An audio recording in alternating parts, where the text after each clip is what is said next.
comme on vous l'a dit, c'est la première fois que je monte sur scène pour faire des blagues. Du coup, j'ai décidé de m'inspirer de mes aînés, à savoir les youtubeurs problématiques des années 2010.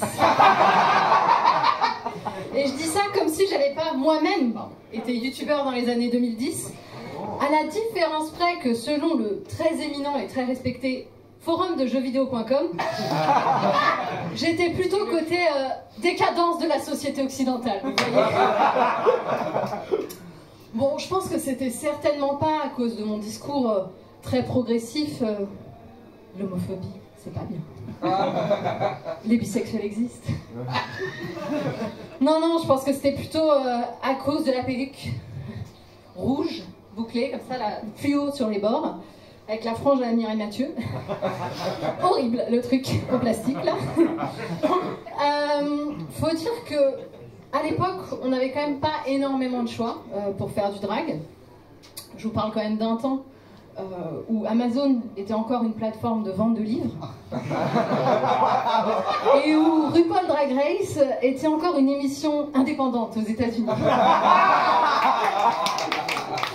Donc non, on avait deux choix pour les perruques.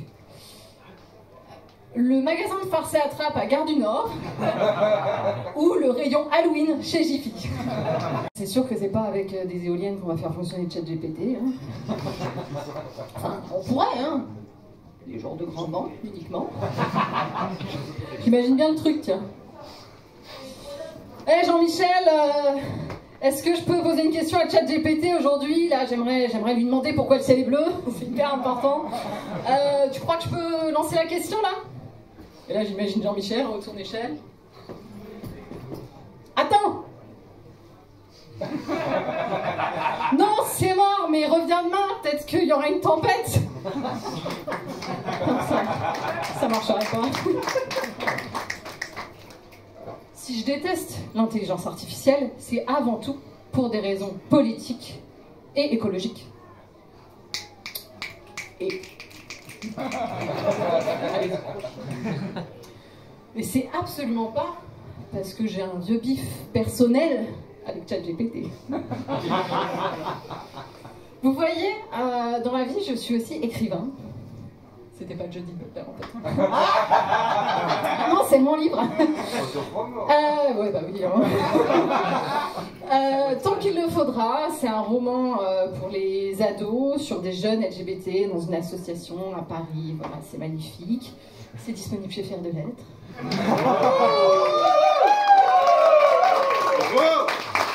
Est-ce qu'il est à la FNAC? Non. Est-ce qu'il est chez Soran? Non plus. Et donc, j'ai voulu essayer ChatGPT. Et comme je suis quelqu'un de très... pas du tout narcissique, je lui ai demandé qui a écrit tant qu'il le faudra. Vous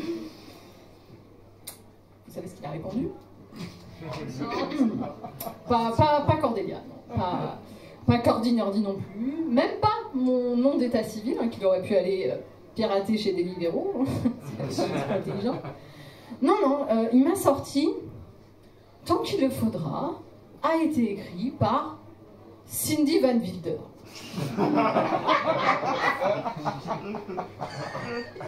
Rien que d'y penser, j'ai encore mal.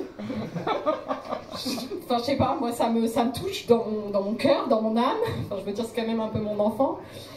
Mais bon, vous allez peut-être me demander, mais qui est cette personne? Bon, en soi, c'est une autrice bien sous tout rapport. Enfin, je n'ai absolument aucun problème avec elle. Elle écrit, il est vrai, des romans LGBT, c'est très bien. Mais ça n'est pas moi. Et c'est vrai que ChatGPT eût été une personne réelle, je ne lui en aurais pas tenu rigueur de faire cette erreur, même en étant extrêmement vexée. Mais ChatGPT n'est pas une personne, c'est un putain de robot. Donc on m'explique pourquoi il raconte de la merde. Alors vous allez me dire, oui, mais Cordy, t'es pas connu.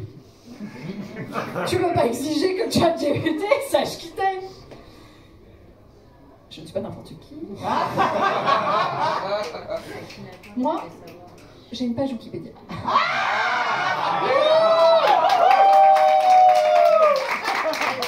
C'est vrai, vous pouvez aller vérifier. Ça dit que j'ai écrit des livres et que j'ai reçu un prix pour service rendu à la communauté LGBT avec ma chaîne YouTube. Et alors je vous arrête tout de suite, hein. Je suis pas devenue riche ni avec les bouquins, ni avec le prix. Mais par contre, il y a un trophée en fonte dans mon salon